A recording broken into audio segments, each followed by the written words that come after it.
on the Acolyte front, so much is up in the air now with all of this. I want to kind of I wanted to start with just like some of the complaints about Chimera as a Sith, because like some of the basic stuff, like people were concerned like, oh, how is he able to conceal his presence? That was a really simple thing to me that I think needs to be broken down. Like the That Sith, is classic Star Wars. The Sith are capable of concealing their presence. They just are. Not just Palpatine, but like Darth Xana literally walked around the Jedi Council, or not the Jedi Council, the Jedi Archives. Right. Surrounded by Jedi. She used a spell to conceal her presence. Like that was a consistent thing. And most importantly, like, and we didn't even get into this that night, but like Chimera to me is the quintessential Sith in the sense that like subterfuge is what makes him fascinating. Like he was literally right underneath the Jedi's noses the entire time. Mm-hmm. And then suddenly reveals himself to be this profoundly powerful being at the moment when it made the most sense for him to strike. And like in general, like that to me is what that is part of like the Sith identity, like subterfuge, operating in the shadows, striking only when they know they can be victorious. That is literally the definition of it. And Palpatine did that literally for years living on Coruscant. How many Jedi did he come in contact with, and he was able to not only hide himself in the Force, but they talk about this in the Bane book too, where if a Sith goes too far in that, and if they become absent in the Force, then the Jedi would recognize that as well, right? Like an absence of Force. Like there's Force in everybody, right? They have to look like an unassuming person, not like a nothing. Exactly. So not only are they hiding themselves, but they're portraying like normalcy, which is really cool. But to your point, that's totally been done for forever when in Star Wars. Umbar and Shadow Assassins attack Bane, Bane's like chilling by Lake Nath on I can't remember the name of the planet, but like he's what was his name? Khalib. It was Ambria. Thank you. So he's on Lake Nath on Ambria, and he's like sitting there camping, and he like senses nothingness around him, and then he's like, "Uh-oh!" He immediately like grabs his lightsaber and is like, "Okay, I'm about to fight. I don't know who, but I'm about to fight." Yeah, exactly. So that is so Star Wars. That is deep Star Wars lore. Totally okay with it. Mm-hmm. Yeah, and like that's kind of like the thing. Like there's when Palpatine meets the Dathomirian Night Sister who gives him Darth Maul, like he wants her to find him, so he just like reveals himself in the Force. Like he just essentially taps into the Force, and then immediately she recognizes him from across the crowd, right? Like Palpatine will literally talk about like having to disappear into the realm of the mundane. You know, like you hear about that in Plagueis. So like, yeah, that to me wasn't really anything. I love. So one of the things Luke sends me that's actually in the notes that you sent me when we were talking about Jecki. You said Jecki's death was absolutely wild. Dude, it was. So I've watched the scene of Jecki dying oh my gosh. She died 3 times. Bro, dude. So basically what happens is the Jecki and Sol are in this like confrontation where they're rescuing May, because May was getting threatened by the Sith. Or no, this was after May. So they were rescuing, I think they were protecting Osha. So they're fighting the Sith.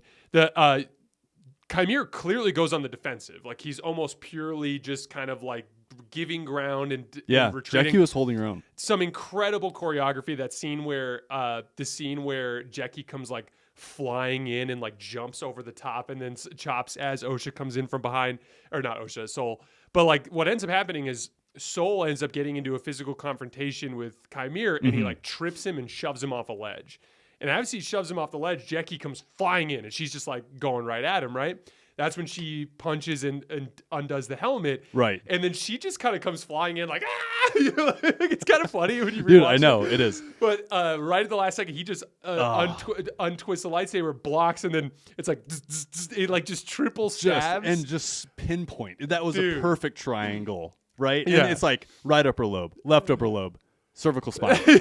Dude, she got jacked up. And part of it, as a Star Wars fan, you're like, oh my gosh, that was the sickest thing ever. And then the other part of you is like, oh, Jecki. Yeah. Oh, I really liked you. I'm going to miss you. Yeah. Dude, Same with Yord. Like, that was kind of sad that Yord got his neck broken. Well, did you notice Osha felt them both too? So when Jecki died, they flashed to Osha and show her face, and she experiences like a little bit of like emotional fallout. And then when after Yord dies, she looks back and sees Yord's like corpse, and there's like a moment where she kind of like makes eye contact there. So yeah, like people's friends are dying here, but like the Jackie death, I think is the most violent death I've watched in Star Wars for live action Star Wars. Yeah, it's absolutely. a Padawan. Yeah, a Padawan getting like you watch her get skewered, and you see the burn holes in her torso. I know. From her getting it's skewered. a lot, man. Dude, and then the Yord scene, like Dude, if you were ranking violent Star Wars scenes, you've got to include some others in there, like Anakin getting chopped up and then lighting on fire when that's he slides. a big one. That's probably the most gruesome. Aside from, and you're gonna laugh when I say this, but it's real. But Clone Wars has some pretty gruesome deaths as well. Yeah, it's not really. It does, but it's cartoon. I know, it is cartoon. Right. But like, that's why everyone needs to watch it. It's not really a cartoon. Right, there's that video that came out on social media, and it was like 2.5 minutes straight of Clone Wars being a kid's show, and it showed all the gruesome deaths, like just in consecutive order for 2.5 minutes. But it reminded me of that. Like what you're talking about reminds me of that. It's like Star Wars sometimes is really not that violent. Most of the time it's not. Yeah. So that's why it was pretty intense when you see a full-grown guy get his neck broken. Yeah. Right? Dude, it was like I think the Anakin death is number one. My producer Ryan said Luke getting his hand cut off was pretty gruesome. I'm like, yeah, but like I feel like there's been worse. Yeah. Darth Maul getting chopped in half. That's a pretty good one. That's a pretty decent one. But like, yeah, it's a pretty good one. Jackie getting triple stabbed and you seeing the burn holes, and then Yord getting his neck literally snapped. Those are at least two of the top 5 most violent scenes in Star Wars. Right. And so one of the things we talked about, you and I, it seemed very intimate. For sure. Mm-hmm. After episode 4, when Chimere, when the stranger reveals himself, he, after that episode, you and I talked, and we kind of talked a little bit about Disney. And I made that comp between the Lakers and Genie Bus. Right. And I specifically said, I would prefer it if HBO owned Star Wars. And the main reason why is because of that. Like I want, like Star Wars to me, the darkness makes the light more profound. Like correct. When something is profoundly dark and terrible, it's like Game of Thrones. Like the evil, it's the evil carries more weight when it gets defeated, when it has that darkness and intensity to it. Right. And when you sugarcoat the evil, then it doesn't feel like as big of a deal at the moment of defeat. And like, I get it. There's a violence element. It's not for everybody. I'm not sitting here preaching that all Star Wars content should have Jackie getting turned into a shish kebab. But like, honestly, like there's gotta be a certain amount of darkness to really tap into the visceral, like human desire for retribution and the victory at the end, right? And so like HBO, if they own Star Wars, would probably have too much of that. Yes. There'd be some rubber weenies. Yeah, exactly. Dude, I tried so hard not to say that joke and it just got set up twice, and I just had it. I could not say that joke. Okay, this was the right place. So, but like, that's the thing. Like HBO would have gone too far, but like I personally needed to see that Disney had this in them. Yeah, that they had some because plums. There's an audience for that with Star Wars. Right, there totally is. No, there totally is. Everybody that likes all the Bane books and the Plagueis book, right? There totally is an audience. I 100% agree with you. There's a lot to talk about Chimere healing Osha. Right. I very much so think that he healed her. So I disagree about this. So this is interesting. Right. So and tell everybody about the scene. We really want your guys' comments on this one. So when Osha's down, to me, very clearly, it looks like Chimere goes over to her and heals her wound on her side. And to me, it does look like her wound on her side does heal in that split second. Now, the issue with that is traditionally in Star Wars, the dark side can never heal. It can only take, essentially, which is why Bane struggles in the past because he can't go. That's why he has to go get fixed by Khalib, is because Khalib is not of the dark side, right? Yeah. That's the only way that he can go get saved, is because he can't go to, another dark side user and get healed. So that to me is problematic. But you seem to think that he wasn't healing her. So I rewatched that scene several times specifically to try to see if I saw a healing. Mm-hmm. And the lighting on the skin changes as she tilts, but I viewed that as a product of the lighting changing, right? As and that's she tilts. All being. Mm-hmm. But I did not see an obvious clearing of the skin, and so a couple things. First of all, if they were trying to show healing, I think they would have shown it like completely go like baby smooth, right? Like Ray. Like Ray, yeah. Healing the basilisk. As we've talked, Leslie Headland has clearly read the Legends material. Right. She clearly has read Bane mind cortosis, Plagueis and Tenebris mind cortosis. Like, she's read the Sith books. Mm-hmm. That is the point you're making about the healing. It's not like a passing mention. It is something that is consistently talked about, because Bane always ends up finding himself needing to be healed. Yeah, well, he gets himself into some issues. He gets into some shit, yeah. But and I'm pretty sure it's in Plagueis 2. I can't remember for sure, but I'm pretty sure they mention it in Plagueis 2. Right. So, well, that's the whole entire prolonging life issue for them. Is they're the dark side and they can't heal. Exactly. Right? Exactly. And so, like, I am. We will see what ends up getting explained over the final 3 episodes, but I looked at that more as like he was stirring her to make sure stirring her just to basically see if she was awake or whatever, because like he basically did that and she like kind of just rolled over, and then he had this really interesting line about like that, like what it was like, what amazing beings we are, or what I missed that. As he's walking up to her, he says something along the lines of like, what it was like amazing or powerful. It was like what amazing beings we are. And then he said something that like, even in our moment of greatest triumph, you can see the depths of our despair. And it was very cryptic and kind of interesting. And I'm curious to kind of see that get fleshed out. We have to talk Chimera and where he fits into the Sith for at least a second. Okay. Because like there's all these theories going around. I've seen people say Chimera is Plagueis. Someone has clarified for me that technically the fact that Plagueis is immune is not canon, although I'm trying to keep an open mind about it. But if you throw out my favorite book ever, I'm going to be pissed. That would be a huge bummer. Yeah, and that would be very modern Disney. Yeah, so but I want to try to keep an open mind about it. Though. Yeah, you and I will both try to, but I would be so pissed if that were the case. Someone said something interesting in the sense that like if some people are like, what if he becomes the first Ren of the Knights of Ren? Mm-hmm. I have a hard time believing that a being that was powerful enough to cut down 10 Jedi in cold blood would be a being that Darth serves Kylo Ren in the future. Yeah, or that guild. Yeah, or that. Did you read up on the Knights of Ren? I read up on them. And basically, I guess like this guy Ren was like a dark side Force user. He started it, then Kylo killed him and took over the Order.